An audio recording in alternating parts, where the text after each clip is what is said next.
want anything to do with that knife. Yeah, right. I'd probably cut my own head off with that thing. The back wall displays various voodoo items, such as offerings of fruits to the voodoo deities. An official voodoo wishing stump. Rub it and make a wish, a card says. Funny, I say the same thing to women. An authentic-looking pole marks the center of the room. Authentic what? Gabriel isn't sure.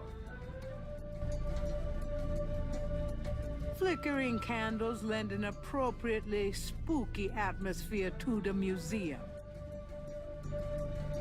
Reminds me of a book critic for the New York Times.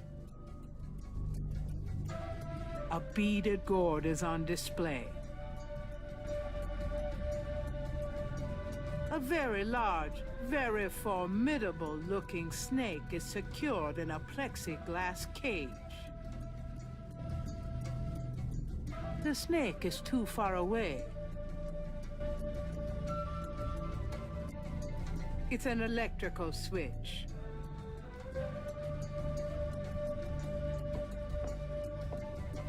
What does this do? Turn that thing off. Oh, sorry. We have air conditioning, you see. Yeah, I see. There's a beaten-up old fan in the window. It's silent at the moment. The fan is entrenched in the window frame. The fan might operate, but not in that way. Okay, let's talk to... Could I ask you a few questions? That is why I... You know what he reminds me of with the way he runs around with that white suit? You remember Live and Let Die, the James Bond movie? Was it exactly the same way he's dressed, one of the villains or one of the voodoos? What can you tell me about voodoo? Historical voodoo. Or the voodoo currently practiced in the city. What do you know about the voodoo murders? The killings in the newspaper. I know they have nothing to do with true voodoo in New Orleans. What makes you think the voodoo murders aren't being done by local practitioners? Voodoo is a popular boogeyman, Mr. Knight, especially in New Orleans. Anyone can pretend to use it, just as anyone can pretend to be a black belt in karate. And for the same reason, to intimidate.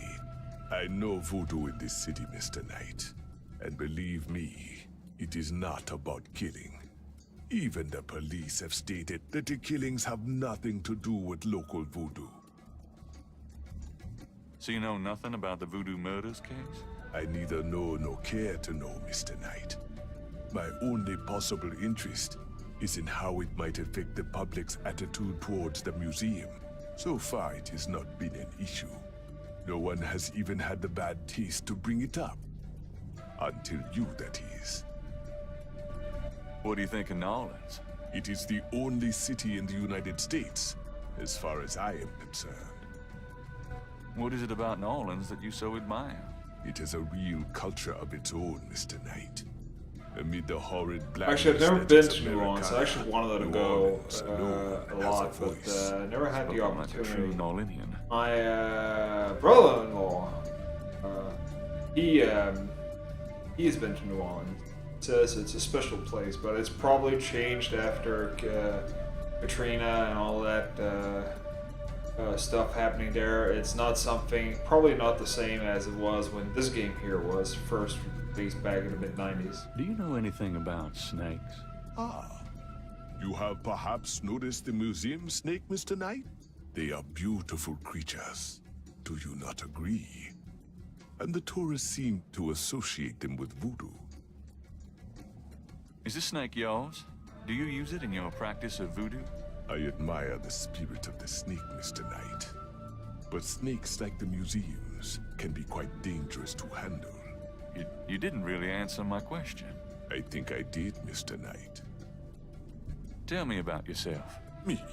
Yes, if you don't mind. What is it you wish to learn? Why did you open a voodoo museum? The subject has fascinated me all my life, and I wanted to help preserve the cultural heritage it represents. What kind of background in voodoo do you have? Let us just say I cut my teeth on it, Mr. Knight. It is in my blood.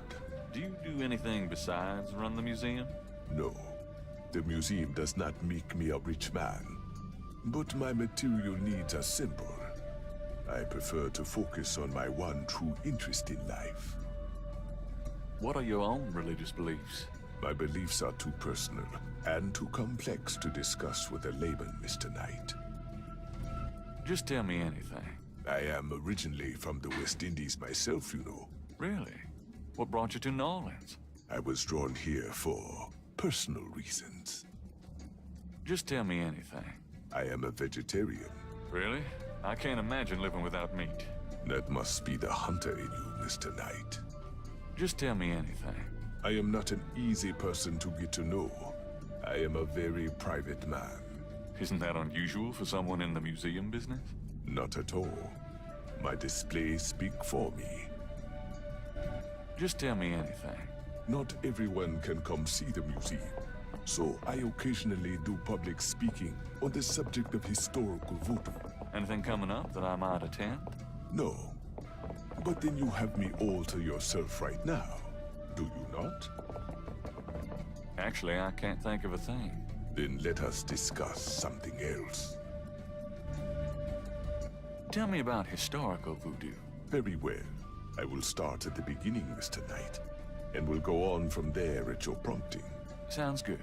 As you may know, voodoo is a grassroots religion, formed by the mixing together of many different African tribal religions and Anglo-religions, such as Catholicism or Protestantism. In other words, it is a religion born of the African slave trade. But African slaves were imported not only by the United States, but also into the West Indies, where the French and Spanish ran plantation islands. Prior to 1803, the New Orleans area was owned by France. The French Creole in those days owned many African slaves. But the Creole did not permit their slaves to gather, giving no chance for voodoo to breed here natively. The Creole also knew enough about the corrupted pagan practices of the West Indies slaves to ban the importings of slaves from that region. So how did voodoo come to New Orleans? After the Louisiana Purchase, American legislators relaxed regulations. Slaves were permitted to gather. The Americans also removed the ban on West Indies slaves. Around the same time, a slave revolt occurred in Santo Domingo, what is now Haiti. Between the lifting of the ban and the Haitian Revolt, West Indies slaves began pouring into New Orleans. Some of them were free people of color, freed or escaped slaves. Some came with their white owners who were fleeing from the revolt. What happened when the West Indies slaves got here? They brought voodoo with them. The native slaves were more than enthusiastic about embracing it. It gave them power, Mr. Knight. If only in the form of a communal barn. Among the first meeting places were the Bayou St. John and the shore of Lake Pontchartrain. The early voodoos were heavy snake worshippers, worshipping the one they called the Great Zombie. Tell me more about historical voodoo. By 1817, the voodoo activities were beginning to cause fear among the white slave owners.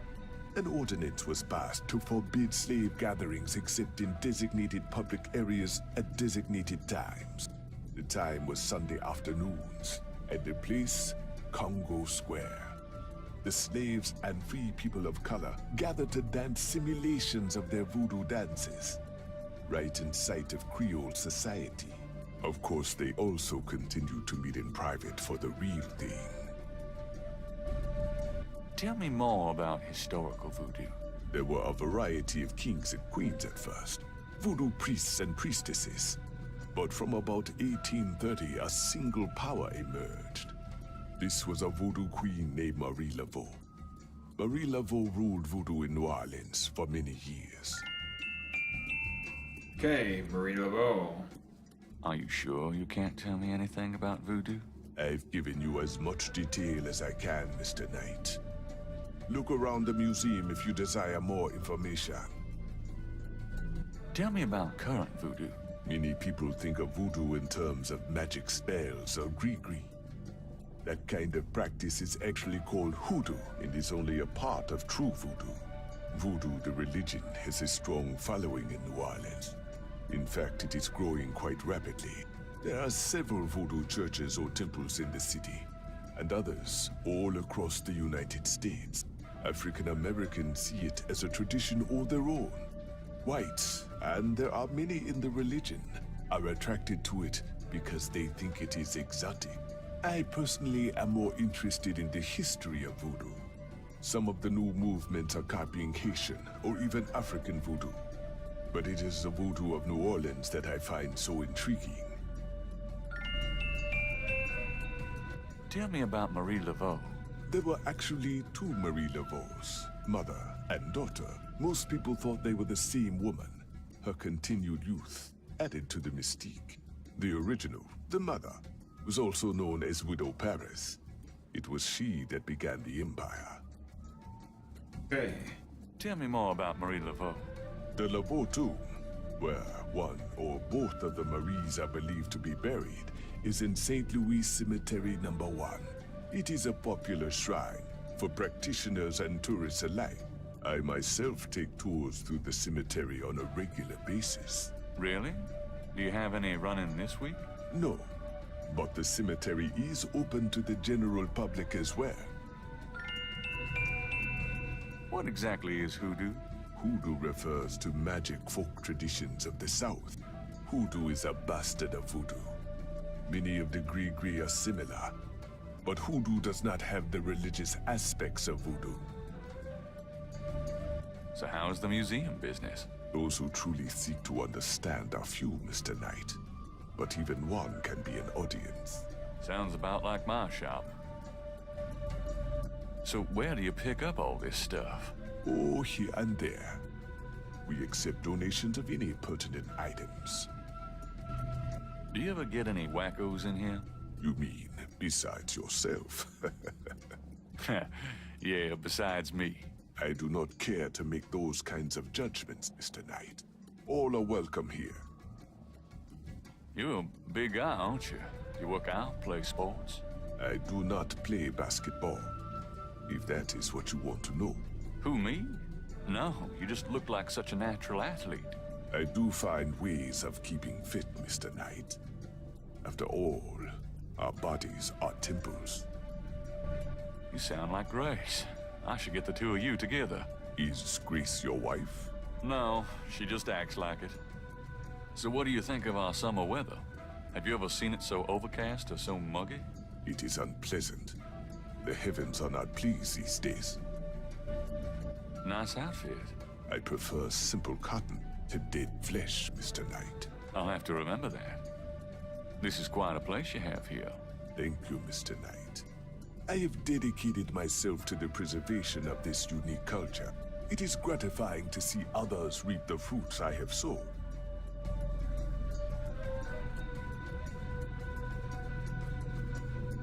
Okay.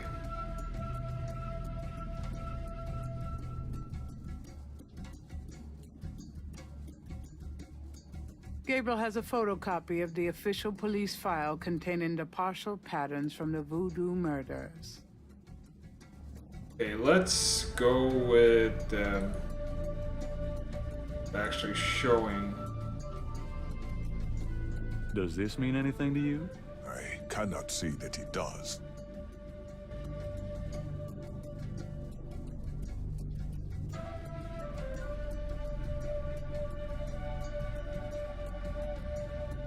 Let's just talk to him one Can more I time. ask you some more questions? Of course. I also find our dialogue stimulating. Tell me more about Marie Laveau. When the widow Paris began to practice, there were many voodooians Wanna in the know city. some? What should By we can? 1830, she was voodoo queen of all New Orleans. The widow Paris was a hairdresser for rich Creole ladies. She